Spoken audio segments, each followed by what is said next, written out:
Oke, Assalamualaikum warahmatullahi wabarakatuh. Selamat pagi teman-teman semuanya. Terima kasih banyak setelah sahur ya, langsung sholat subuh. Terus alhamdulillah kita bisa berkumpul di Zoom ini.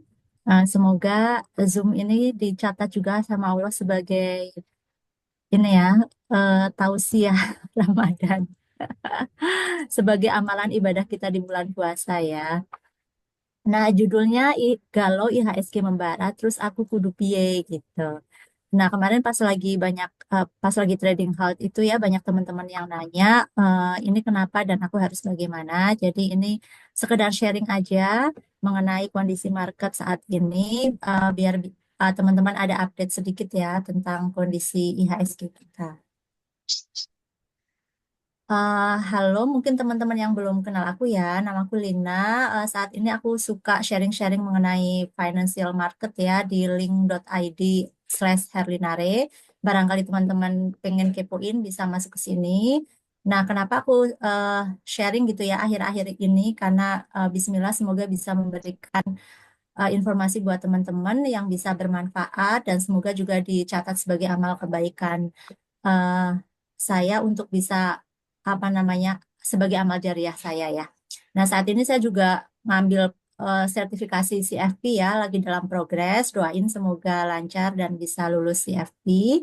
Biar nanti ilmu yang disampaikan ke teman-teman bisa lebih komprehensif ya.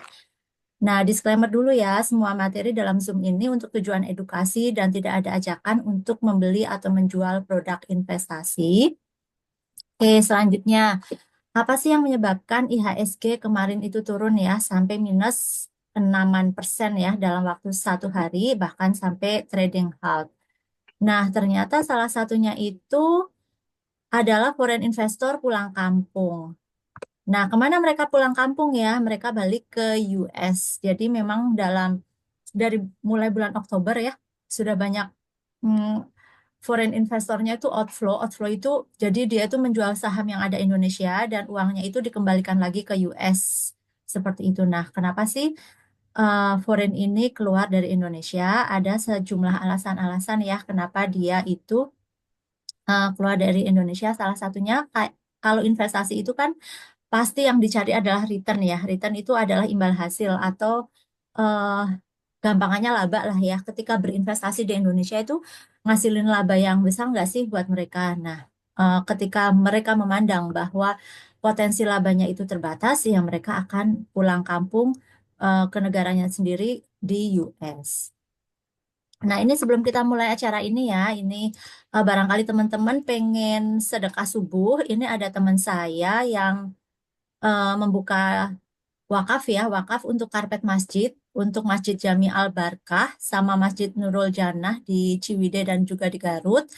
Boleh silahkan ini di QRIS-nya di scan, sedekah seikhlasnya ya. Semoga wakaf kita untuk karpet masjid mendapatkan pahala besar di bulan Ramadan ini. Oke, nanti ke sini lagi ya barangkali belum ada yang belum sempat nge nge-scan atau screenshot si QRIS-nya. Oke, nah kemarin itu setelah trading hot gitu ya, rame di mana-mana di media dan banyak investor yang panik. Gimana sih respon pemerintah ya untuk hal ini? Oke, sebelum masuk ke sini aku punya analisa ya aku ambil dari Trimega. Ini bisa untuk insight teman-teman apa sih yang sebenarnya terjadi di market ya. Nah, ini dari Trimega berpendapat bahwa penurunan IHSG kemarin yang sampai minus 6%-an itu salah satunya karena rumor mundurnya Ibu Sri Mulyani, kemudian ada revisi Undang-Undang TNI, dan ada margin call terhadap investor retail gitu. Nah, kenapa dengan adanya informasi seperti ini tuh efeknya tuh gede banget ke market gitu ya.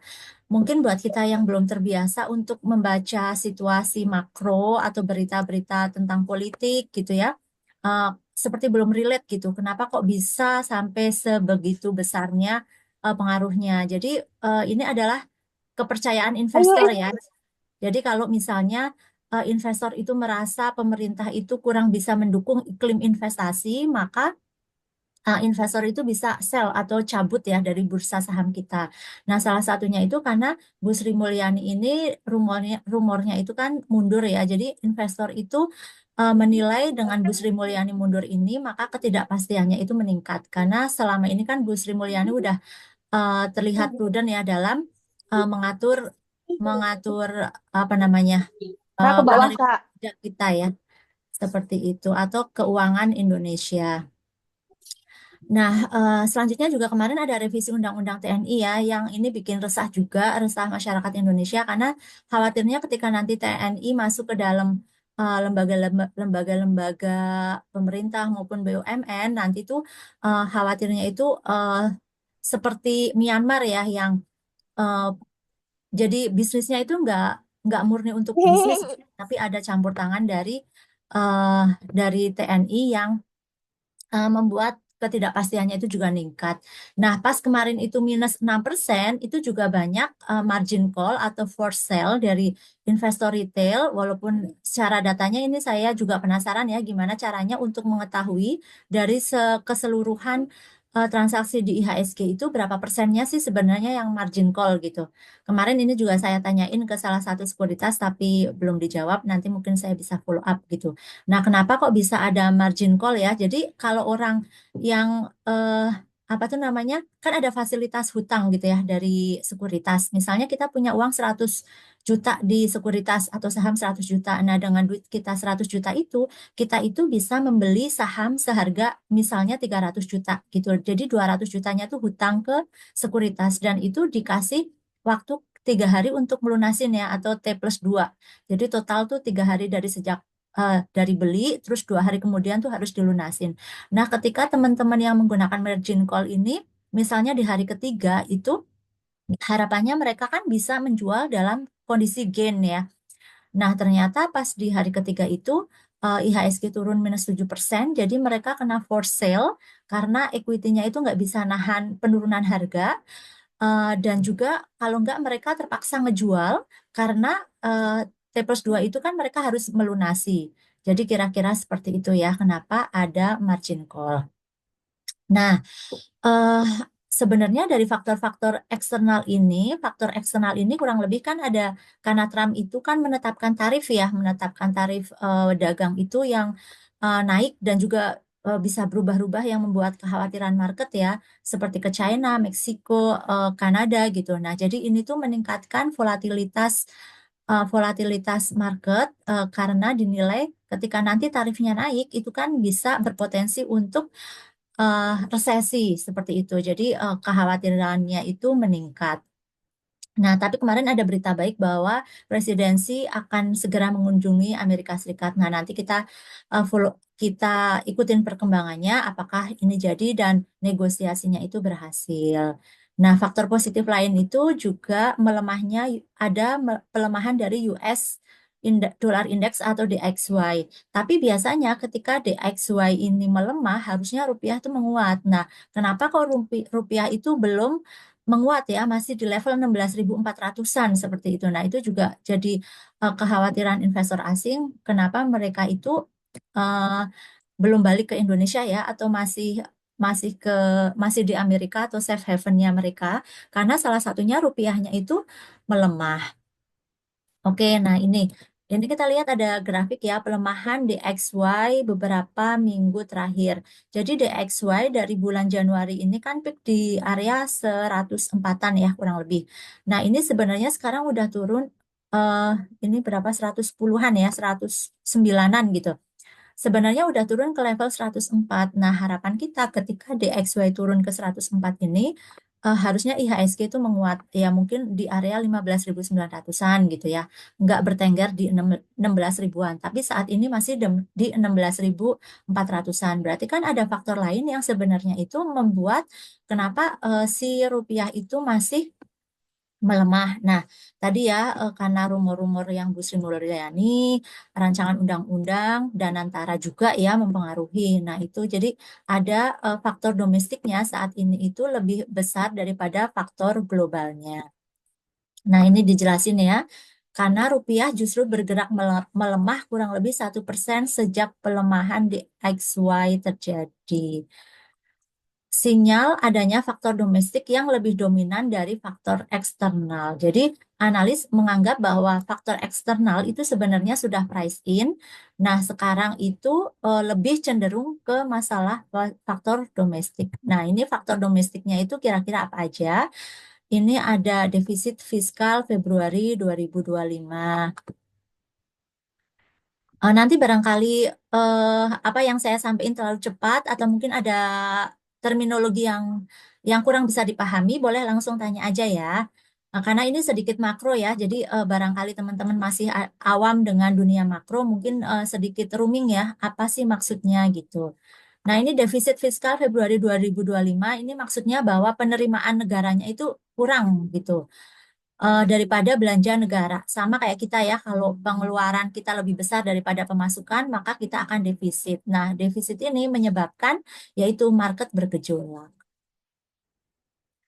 Kemudian ini ada faktor dan antara juga ya. Kemarin itu sudah terbentuk dan antara dan ternyata em, petinggi-petinggi atau beliau-beliau yang menjabat di Danantara itu seperti Pak Sahrir, kemudian Pak Roslan, itu dipersepsikan oleh market dipersepsikannya masih negatif gitu ya karena apa namanya mungkin masih dipertanyakan oleh investor tentang profesionalisme mereka dan juga ada kekhawatiran uang dividen BUMN yang dikasihin ke Danantara nantinya itu mau dipakai buat apa gitu.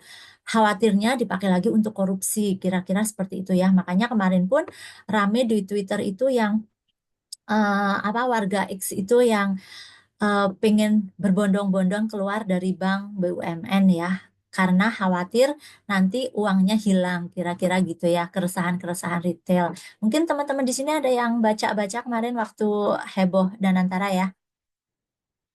Oke, selanjutnya ada berita apa lagi nih? Nah, ini yang positifnya ya, eh, data ekonomi yang positif nih, ini yang positifnya. Kemudian kemarin juga ada informasi mengenai devisa hasil ekspor ya, yang harus dikembalikan ke Indonesia dan berinvestasi di Indonesia gitu. Jadi harapannya dengan adanya DHE, maka kan ada uang masuk ke Indonesia ya. Ketika uang masuk ke Indonesia, lebih banyak daripada uang yang keluar atau uang masuknya itu kan berarti nuker dolar ke dalam rupiah, maka harapannya nanti membantu nilai tukar rupiah. Kira-kira seperti itu. Lanjut. Nah, kemarin ketika 6.200 atau sekarang lah ya kan belum jauh-jauh juga ya di level 6.300 sebenarnya berapa sih valuasi IHSG? Nah, apa sih itu valuasi? Valuasi itu dipakai untuk kita ketika kita itu akan membeli saham. Maksudnya adalah apakah harga saham ini murah atau enggak sih dibandingin dengan nilai yang kita dapat dari kita membeli perusahaan gitu. Nah, ternyata nih posisi sekarang itu di area 10,4-an ya atau nih 10,6 ya si IHSG-nya di level 10,6. Nah, ini sudah lebih rendah dari posisi kemarin kita COVID di mana COVID ini eh, 10xx ya, belum nyampe 12, tapi saat ini tuh udah lebih rendah. Dan ini hanya lebih tinggi daripada kondisi 2008 saat dulu di 2008 ada peristiwa apa? Krisis juga ya gitu. Jadi ketika krisis ini kan harapannya ya krisis turun dalam terus langsung naik ya. Sama kayak COVID kemarin turun dalam langsung bisa naik. Nah, apakah saat ini penurunan ini udah bottom gitu ya kan banyak yang nanya ini udah bottom apa belum ataukah ini masih potensi bisa turun lagi. Ya, kalau kita memprediksi ke depan kan sulit ya. Potensi turun pasti ada, potensi naik juga ada. Nah, jadi kita cek lagi nanti kondisi ekonomi makro dan mikronya yang mendukung apakah sebenarnya ini sudah bottom atau belum. Oke. Nah, jadi sebagai investor retail dan gemas seperti kita ya, jadi mungkin ketika valuasinya sudah murah, bisa kita pertimbangkan untuk masuk ke saham-saham yang valuasinya tadi murah, namun masuknya itu jangan langsung all in ya, karena khawatirnya memang masih ada pelemahan. Jadi ketika ada pelemahan kembali, kita itu masih punya peluru.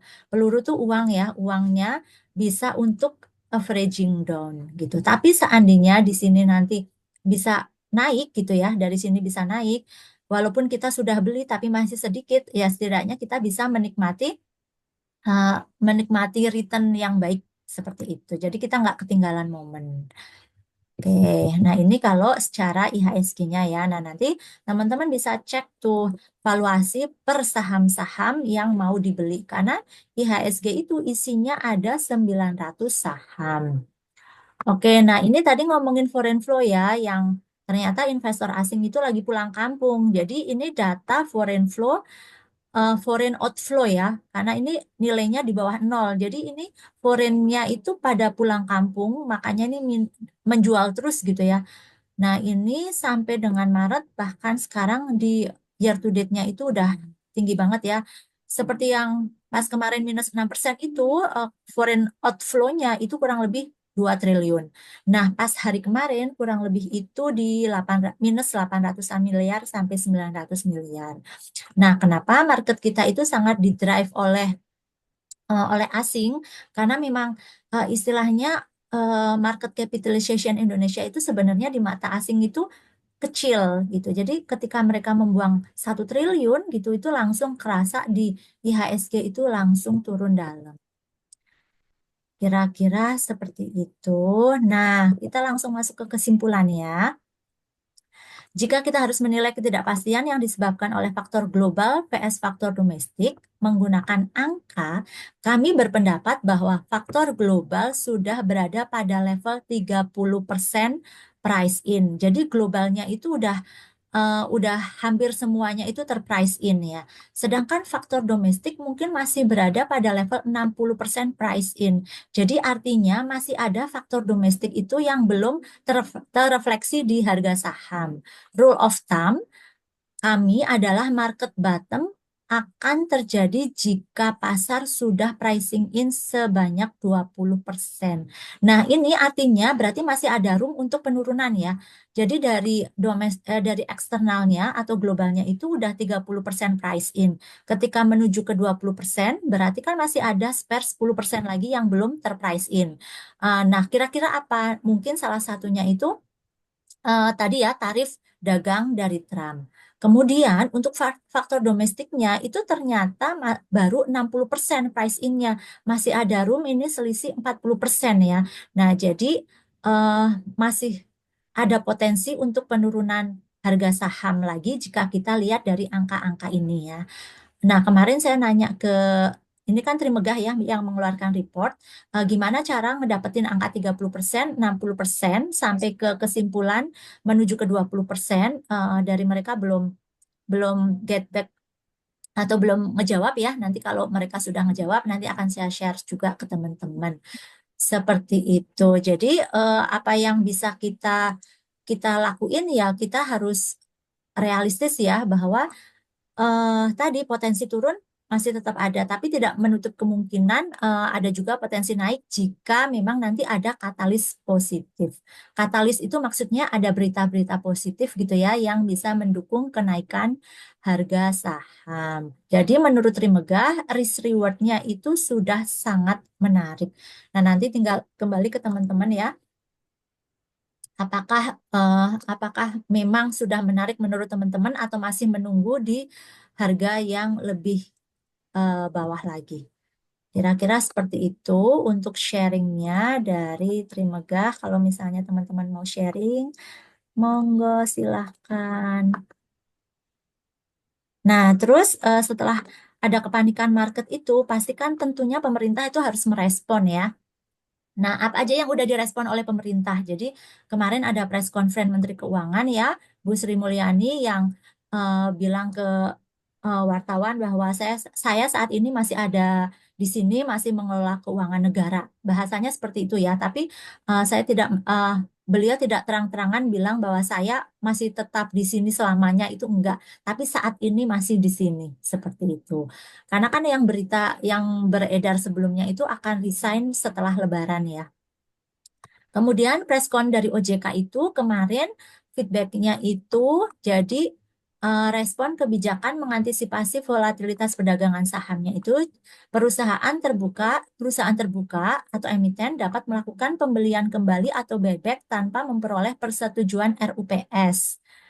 Nah, penetapan kondisi pasar yang berfluktuasi secara signifikan yang menjadi dasar pelaksanaan buyback tanpa RUPS tersebut berlaku sampai 6 bulan sejak 18 Maret 2025. Nah, jadi ini bisa menjadi katalis positif ya, karena perusahaan bisa buyback. Misalnya nih BBRI hari ini udah di harga 3.700 gitu. Nah, BBRI misalnya mau buyback 1 triliun dalam waktu misalnya 6 bulan gitu. Jadi eh, harapannya akan bisa menahan penurunan harga saham BBRI dan harapannya bisa naik kembali. Kemarin juga DPR datang ke BII ya. Terus kemarin juga ada pengumuman dari Bank Indonesia bahwa suku bunganya itu tetap 5,75%. Nah, kira-kira itu respon dari pemerintah untuk bisa mengurangi kepanikan market. Jadi what should we do? Ya, tentunya jangan panik ya. Makanya investasi itu harus dengan uang dingin ya. Dan sebelum kita berinvestasi, kita benar-benar harus menganalisa ya tentang si emiten tersebut. Jadi ketika terjadi penurunan yang sangat dalam, kalau bagi investor mungkin itu saatnya time to buy ya atau averaging down gitu. Kemudian bisa juga strategi kita adalah wait and see. Do nothing is a strategy gitu. Karena kadang-kadang teman-teman yang terbiasa trading setiap hari gitu ya, kalau misalnya nggak trading hari itu tuh merasa ada sesuatu yang hilang.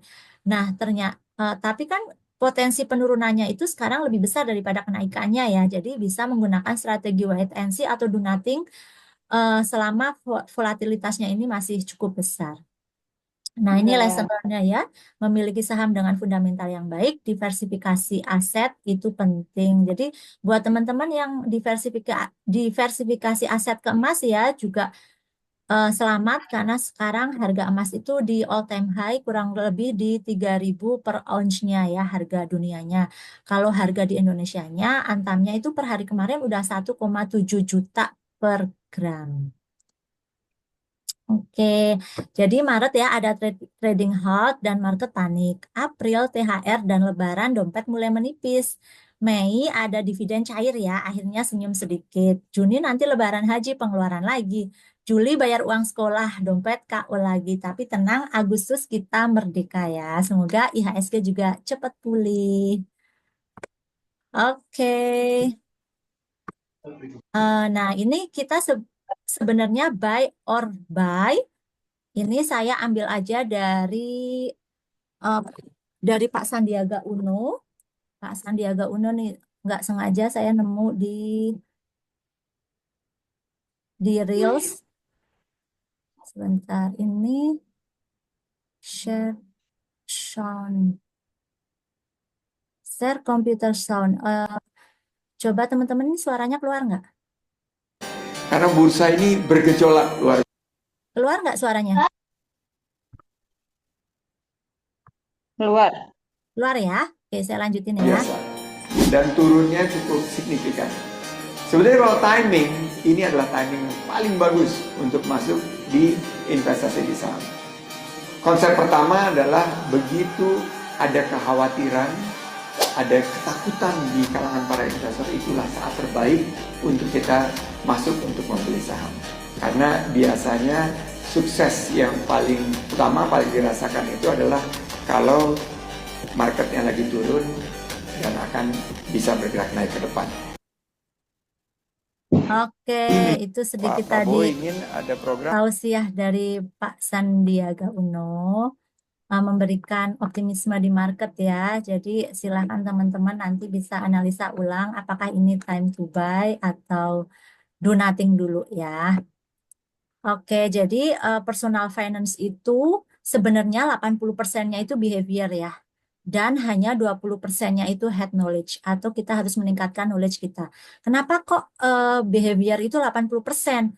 Karena kayak misalnya investasi kan kita harus rutin setiap bulan. Kemudian apa tuh namanya delay gratification ya karena kita biar dana untuk investasinya itu lebih besar. Jadi porsinya tuh lebih banyak, tapi jangan lupa walaupun head knowledge itu cuma 20% ya, kecil gitu ya. Tapi sebenarnya 20% ini adalah strategi di mana kalau kita gagal menentukan strategi di usaha kita yang 20% ini, maka hasilnya itu nanti return kita tidak akan tumbuh. Bau. Itu apa, Bu? Oke, nah ini apa tuh namanya Instagram saya yang baru saya apa bikin gitu ya untuk sedikit memotivasi teman-teman dan juga berbagi informasi. Silakan teman-teman kalau mau add Instagramnya di sini. Nah ini juga WhatsApp saya untuk komunitas perencanaan keuangan ya. Harapannya di komunitas ini kita itu bisa sharing-sharing informasi yang bermanfaat seputar pengelolaan keuangan dan bisa saling memotivasi. Karena kalau misalnya kita ngatur duit sendirian, kadang-kadang kita tuh lack of motivation ya, atau gampang terdistract oleh mungkin godaan-godaan healing dan sebagainya ya. Tapi kalau ada komunitas, kita bisa saling mengingatkan untuk tujuan keuangan kita. Oke, kira-kira seperti itu teman-teman. Monggo feel free kalau mau sharing-sharing seputar investasi ya. Jadi remember the greatest investment you can make is in yourself. Jadi tadi ya kita itu harus investasi head knowledge ya yang 20% tadi karena dengan head knowledge kita punya informasi atau knowledge yang banyak tentang investasi maka insya Allah kita bisa menuju ke tujuan kita untuk financial freedom. Planning for success is succeeding with a plan. Jadi kita harus punya planning ya untuk tujuan keuangan kita biar uh, cepat tercapai. Demikian dari saya. Monggo teman-teman silakan berbagi informasi. Atau mungkin teman-teman ada yang punya informasi lebih dari yang tadi udah saya sampaikan ya, yang bisa untuk memperkaya wawasan kita. Monggo Bu Dania mau ini sharing-sharing. Mas Mansur juga ada nih.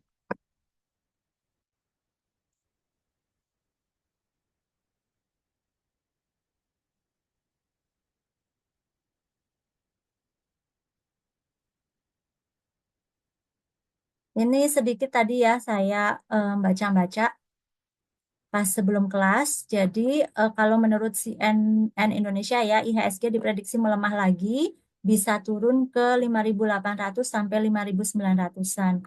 Nah, kenapa bisa terjadi pelemahan lagi? Kira-kira di sini sudah ada analisa-analisanya ya. Ini berdasarkan technical ya. Jadi kira-kira IHSG bergerak di rentang 5.900, resistennya itu di 6.300-an. Nah, ini pun ada saham-saham ya yang direkomendasiin seperti BMRI, INDF, MAPI, dan BRAND.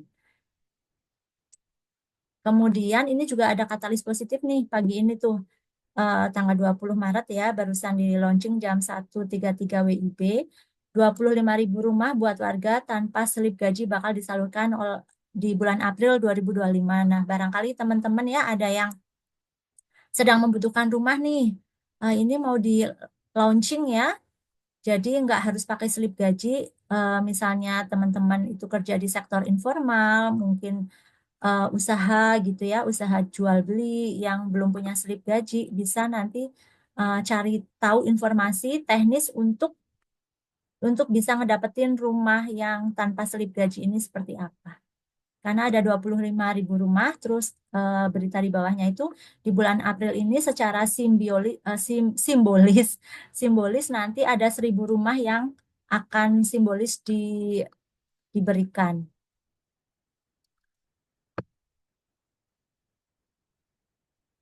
Begitu teman-teman, gimana masih ada yang perlu ditanyain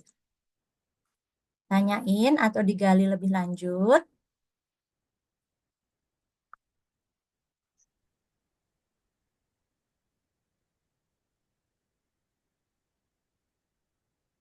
Nah, ini berita juga tentang THR ya. Pengusaha ngeluh banyak ormas minta THR. Nah, ini mungkin kerasa banget ya buat teman-teman yang punya usaha. Ternyata THR-nya itu bukan hanya untuk karyawan ya, tapi juga untuk salah satunya untuk ormas, untuk masyarakat sekitar. Karena mereka juga pengen dapat berkah THR, tambahan THR dari para pengusaha ya.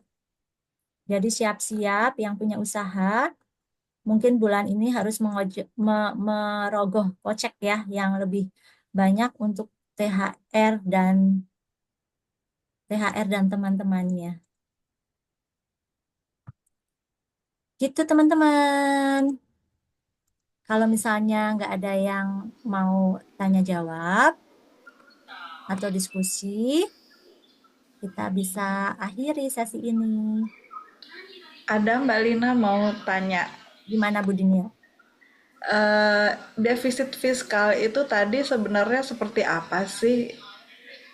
Berarti pengeluarannya lebih besar ya daripada Iya, penerimaannya. Cuma kemarin baca ada komen-komen di sosmed gitu tentang defisit fiskal. Katanya memang dari dulu tuh Indonesia selalu defisit fiskal dan dibikin seperti itu. Memang di defaultnya begitu gitu karena kan ada apa namanya subsidi kan yang diberikan pemerintah.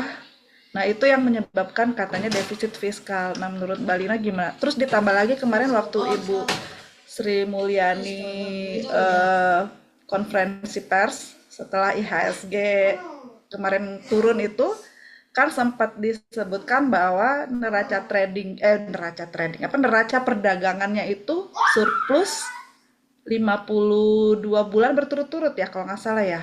Berturut-turut gitulah. Nah, itu gimana Mbak hubungannya? Bisa dijelasin nggak? iya. Kira-kira Eh, sepertinya kalau menurut saya itu bagus ya.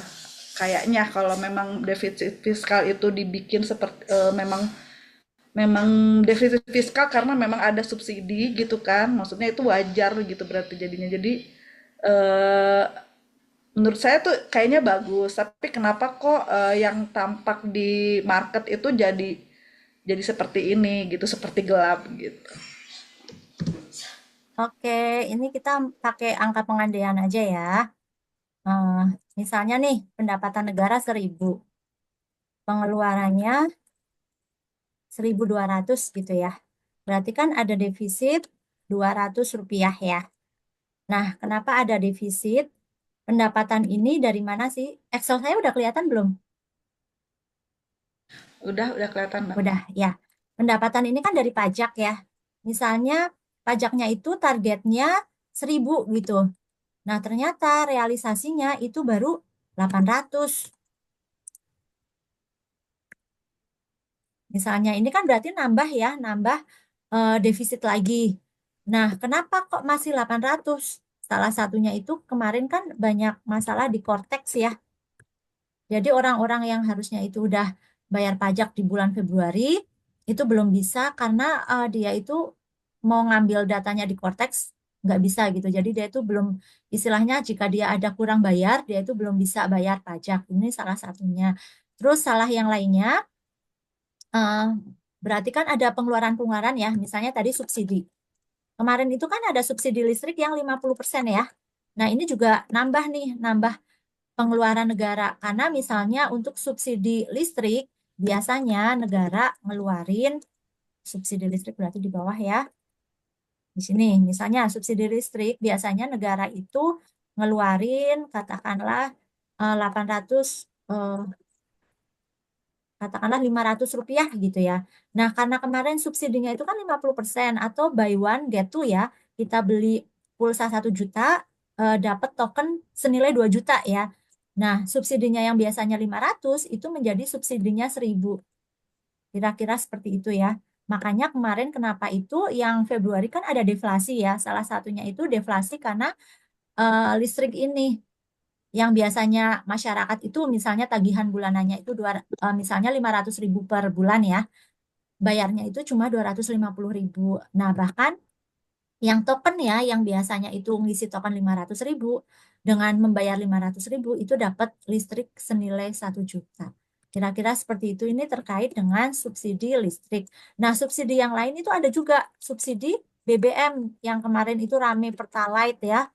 Pertalite terus Pertamax-nya itu ternyata dioplos. Nah, itu kan menambah ketidakpercayaan masyarakat. Jadi kalau kemarin saya iseng iseng baca-baca yang gimana sih respon retail gitu ya terhadap korupsi eh, Pertamina kemarin ya yang berapa triliun itu besar banget lah ya. Kan pada marah gitu ya, masyarakat itu marah. Aku udah eh, udah membantu pemerintah dengan memakai Pertamax gitu. Ternyata Pertamaxnya itu dioplos gitu. Ngapain aku bayar pajak? Salah satu respon ya dari masyarakat gitu. Jadi itu membuat masyarakat tuh antipati ya, kayak kayak aku udah capek-capek bayar pajak, ternyata dikorupsi. Ini yang menyebabkan salah satunya juga penerimaan pajaknya juga jadi berkurang. Nah, kira-kira seperti itu. Jadi memang setiap tahun itu selalu ada defisit. Nah, karena ada defisit ya. Karena ada defisit, makanya pemerintah itu setiap tahun ada mengeluarin surat utang. Surat utang negara. Nah, surat utang negara ini macam-macam ya. Ada yang sekarang kan ST014.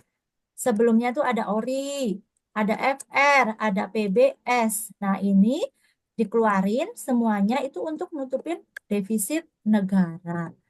Kira-kira seperti itu alur berpikirnya ya. Membantu menjawab nggak Bu Dinia? Iya, Mbak.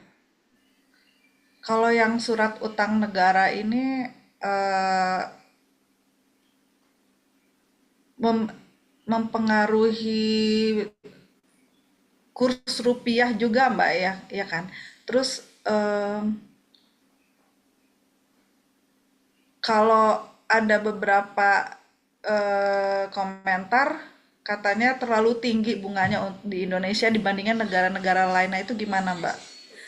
Itu semakin memperberat data ekonomi kita nggak sih? Seperti ya maksudnya semakin memperlemah rupiah kah gitu ke depannya terus atau inflasinya jadi bagaimana gitu, Mbak? Ada nggak ininya insight-nya Oke, gimana? sekarang kan kita pakai suku bunga benchmarknya ya, itu kan di Sun 10 tahun ya. Kurang lebih saat ini kan di 7% ya. Nah, kita lihat, stop dulu ya. Kita lihat Fed Fund Rate-nya sekarang di level berapa.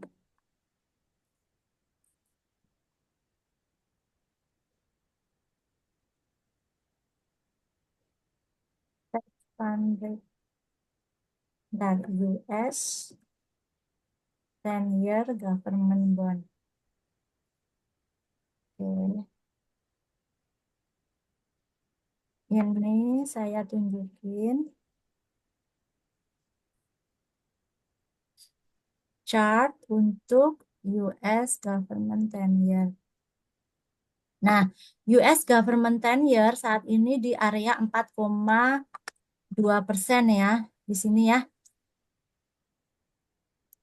Nih, sebelumnya itu sebelum ada pemangkasan suku bunga The Fed, ini di area 5%-an nih di sini nih. Ini tinggi-tingginya ya 5%. Terus suku bunga Amerika turun ke area 3,6 di Agustus 2024, sekarang naik lagi di area 4,8. Nah, kenapa suku bunga The Fed itu sangat berpengaruh terhadap suku bunga negara lainnya ya? Salah satunya itu sangat berpengaruh di suku bunganya di Indonesia. Sorry, ini bukan suku bunga The Fed, sorry. Ini maksudnya 10-year government bond yang punyanya Amerika. Nah, itu mempengaruhi juga nilai dari government bond yang punyanya Indonesia. Kalau Indonesia namanya ID 10 year. Nah, saat ini kurang lebih naik lagi nih di 7%. Seperti itu. Nah, jadi artinya ketika naik, ketika turun ini menyebabkan yang sangat terpengaruh itu kan pengusaha besar ya, investor gitu.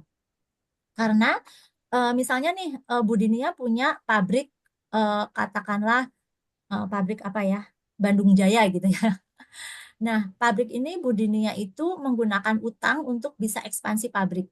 Ketika suku bunganya itu sangat tinggi, itu menyebabkan Bu Dinia itu kan labanya jadi berkurang ya, karena sebagian besar dipakai untuk membayar bunga dari hutang tadi. Ketika bunganya turun, maka kan labanya perusahaan bisa naik karena bunganya jadi turun ya. Lebih banyak yang dinikmati oleh perusahaan. Makanya perusahaannya itu bisa growth karena beban bunganya itu kecil. Ketika beban bunganya itu tinggi, maka laba perusahaan itu tertekan. Nah, apa pengaruhnya sama emiten-emiten yang ada di IHSG ya? Jadi makanya itu ketika suku bunga naik, investor itu pada takut. Karena apa? Takutnya perusahaannya itu nggak kuat bayar utang, nanti kolaps. Nah, salah satu contohnya itu kayak Sritek ya, karena dia kebanyakan utang, eh, sampai akhirnya pilot. Kira-kira kayak gitu. Jadi suku bunga yang tinggi itu nggak bagus untuk eh, apa namanya perekonomian atau perusahaan-perusahaan karena tadi yang harusnya dinikmati sebagai laba malah dipakai untuk bayar hutang. Nah, saat ini suku bunga Indonesia itu kurang lebih di 7%-an ini ya, naik lagi. Menurut Bu Dinia tadi kita terlalu tinggi gitu ya. Nah, tadi kan si US bond-nya itu tadi 4,2 ya kurang lebih ya. Jadi ada spread antara 4,2 ke 7%. Kurang lebih selisihnya itu 1,8 ya. Nah, itu adalah nilai premium. Nilai premium ketika investor US ya, misalnya mau investasi di Indonesia. Karena kenapa kok Indonesia lebih tinggi 1,8%? Karena negara kita kan negara eh, berkembang ya, sedangkan mereka negara maju. Jadi negara berkembang itu dipersepsikan mempunyai risiko yang lebih tinggi. Makanya mempunyai yield yang atau suku bunga 10 year ini lebih tinggi daripada mereka. Jadi ibaratnya ya kita sama-sama hutang 1 juta ya. Hutang 1 juta di Amerika, maka bunganya itu cuma 4% itu berapa? 400.000 ya. Tapi kalau kita 1 juta hutang di Indonesia, eh eh, berapa 40.000 gitu ya 40.000 tapi 1 juta kita hutang Indonesia kita itu bunganya 70.000 gitu tapi ya tadi kenapa ada premium ya karena Indonesia itu negara berkembang jadi persepsi investor kita itu lebih punya risiko yang lebih tinggi ketika risikonya itu lebih tinggi maka imbal hasilnya itu lebih tinggi kira-kira seperti itu untuk menjawab kenapa yield kita itu tinggi. Nah, eh, apa namanya? Negara itu juga punya kredit kredit rating. Kredit rating Indonesia kalau nggak salah sekarang berapa ya? Kredit rating Indonesia. Nah, kita itu levelnya BBB. Makanya tadi dengan level BBB si yieldnya itu 7%. Nah, nanti seandainya nih kita itu naik ya, masuk ke investment grade menjadi BAA 2 misalnya, tapi sekarang kan belum ya, sekarang tuh masih di BBB. Maka nanti yield kita ini bisa turun. Ini yieldnya bisa turun mungkin ke area 6%-an. Kenapa? Karena credit rating ini menunjukkan bahwa Indonesia itu semakin naik ya, semakin investment grade, maka kita itu lebih aman lah untuk berinvestasi gitu, menurut hitungan si lembaga-lembaga pemeringkat. Gitu Bu Dinia. Ada yang belum terjawab nggak dari pertanyaan tadi? Kalau pengaruhnya ke rupiah gimana, Mbak? Oh, pengaruhnya ke rupiah ya. Jadi kalau rupiahnya melemah, yieldnya naik. Kita coba bandingin ya.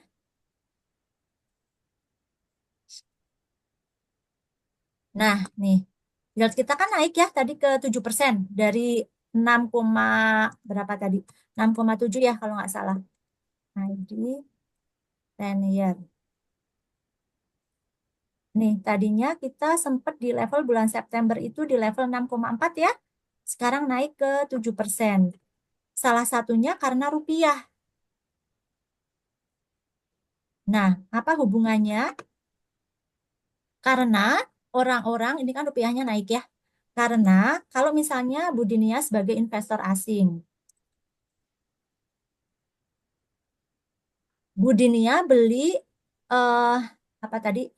Sun ya, ini Sun 10 tahun di level 6,2%. Ketika naik ke 7%, Bu Dinia itu udah jual. Misalnya seperti itu. Berarti kan udah dapat gain ya, belinya di sini murah, kita jual di sini. Oke, nah ketika gain itu, salah, maaf, Kebalik Bu ya. Dinia, ya kebalik, sorry Oh, kebalik. ya. Bu Dinia beli di sini, ya. Bu Dinia beli di level 7,6%. Oke, dengan harga misalnya 1 miliar, ya. Nah, ketika yieldnya turun, berarti kan harga obligasi naik ya. Misalnya jadi 1,2 miliar, udah untung 200 juta ya. Oke, udah direalisasi ini. Nah, ketika direalisasikan, kan udah dalam bentuk rupiah, terus Budinnya uang cashnya kan nganggur. Misalnya view-nya, aku lebih baik, aku udah dapat untung cukup nih dari Indonesia, maka duitnya aku balikin ke USD atau ke dolar. Jadi kan Budinnya nuker rupiah ke dolar, terus uangnya dibalikin ke Amerika. Nah, itu menyebabkan tadi nilai tukar rupiah menjadi melemah. Gitu. Simpelnya itu karena ini konsep supply and demand ya. Berarti rupiah kita itu terlalu dipengaruhi sama keluar masuknya dana asing, Mbak ya. Betul. Karena asing itu kayaknya ya jadi sering keluar masuk, apalagi kondisi ekonomi yang global yang kayak sekarang. Mereka lebih seneng ke Amerika kan. Kalau di Amerika itu kayaknya apa ya, mereka optimis ya, ekonominya bakal terus naik gitu ya. Kalau optimis mungkin saat ini juga mereka sama-sama takut ya karena potensi resesi ya. Tapi persepsinya itu lebih ke safe haven juga ya. Istilahnya di antara ketidakpastian ini, di sana itu lebih aman lah seperti itu. Jadi Nah, belum ada tanda-tanda mereka bakal balik ke Indonesia dalam waktu dekat gitu, Mbak. Artinya kalau misalnya memang begitu, rupiahnya juga belum ada tanda-tanda mau menguat lagi kayaknya ya. Masih. iya kayaknya masih di area 16 ribuan ya. Masih tertekan. Ini kemarin naik lagi ya, makanya si IHSG-nya tuh turun nih, 16.500. Oke, teman-teman, terima kasih banyak diskusinya hari ini sungguh menarik. Maaf kalau misalnya apa tuh ada kata-kata yang mungkin masih masih susah dipahami, nggak apa-apa nanti kita lanjut diskusinya ya. Gimana teman-teman yang lain? Mau bahas yang ringan-ringan kah? Ngebul ya pagi-pagi ngomongin makroekonomi. Jadi tadi itu adalah kita ngomong, oh ini ada yang bertanya ya via chat ya, izin saya bacain dulu. Jika di perusahaan kan ada laporan keuangan, kalau untuk negara di mana ya bisa lihat laporan keuangan, di mana bisa diketahui penggunaan dana APBN, dipakai untuk apa dan seberapa besar. Nah ini masuknya ke, oh, oke. Apa ya, Kemenq deh kayaknya ya, sebentar. APBN Indonesia Februari 2025.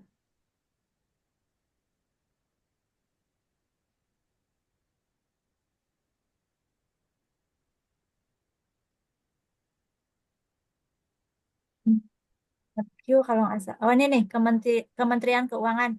Mas Mansur tadi ya mencoba menjawab yang di mana kita bisa lihat laporan keuangannya kira-kira gitu ya. Nah, kita bisa baca via kemenq.go.id. Nanti di sini ada postur APBN. Nah, ini ibaratnya tuh laporan keuangannya negara lah ya. Eh, di mananya biasanya sebentar. Informasi publik, laporan, kita cek ya. Informasi publik, laporan. Nah, ini ada nih. Nanti bisa diulik-ulik di sini ya. Ini ada keuangan negara juga. Ini ada pemerintah pusat.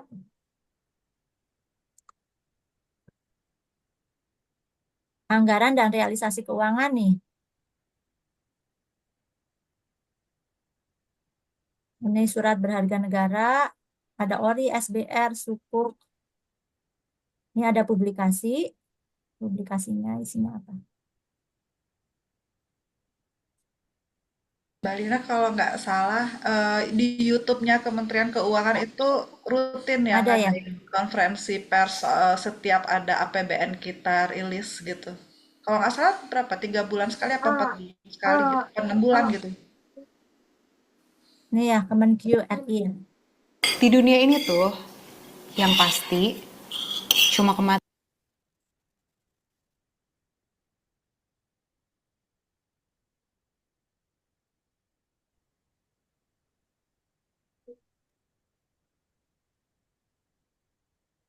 Ini ya, di sini ya mungkin ya. Yang Ini mungkin kan ada conference APBN up. kita itu ya. Ya, Yang terakhir kemarin ya kalau nggak salah yang beberapa seminggu yang lalu apa. Tapi saya nggak ngikutin sih terakhir. oke. Jadi tadi ya bisa via YouTube atau kita bisa masuk ke kemenq.go.id ya. Nanti diulik aja di bagian informasi publik. Nanti ada postur-postur APBN kita. Oke, teman-teman yang lain barangkali masih ada yang mau tanya. Sip, terima kasih banyak ya teman-teman atas kehadirannya. Pagi hari ini, barangkali tadi teman-teman ada yang belum sempat mau scan-scan, mau sedekah subuh, monggo ini aku show lagi. Makasih banyak sudah hadir. Untuk sekedar sharing information ya, saya bukan eh, menggurui. Saya yakin teman-teman di sini juga udah banyak yang udah lama berkecimpung di market ya, udah investasi, udah mengalami berbagai macam krisis gitu. Jadi udah paham siklus dari IHSG kita atau siklus ekonomi makro kita gitu. Jadi memang di IHSG itu ada siklusnya ya. Misalnya 5 tahun sekali biasanya itu ada pelemahan atau ada ya crash atau mini crash gitu ya. Nah, kalau misalnya kemarin teman-teman sudah masuk ke market sebelum 2020, mungkin udah nggak terlalu kaget ya. Eh, Malah menggunakan penurunan ini sebagai peluang. Seperti yang tadi Pak Sandiaga Uno sampaikan gitu ya. Tapi tetap kita kan nggak pernah tahu ya kapan bottomnya. Jadi yang bisa kita lakuin ya kita manage expectation ya. Jadi ketika kita sudah memanage expectation dan kita juga manage risiko, kita bisa ngatur ya jumlah peluru kita atau uang yang mau kita masukin ke dalam saham-saham yang kita mau beli. Atau mungkin juga mau beli Sun itu juga udah cukup menarik, udah masuk ke 7% ya. Siapa tahu nanti ada shoot ke area 7,1 sampai 7,3%.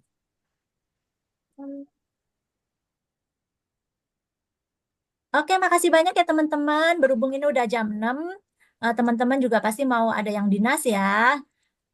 Jadi kita cukupkan acara kita hari ini. Sampai jumpa di eh, Zoom meeting atau kuliah subuh berikutnya.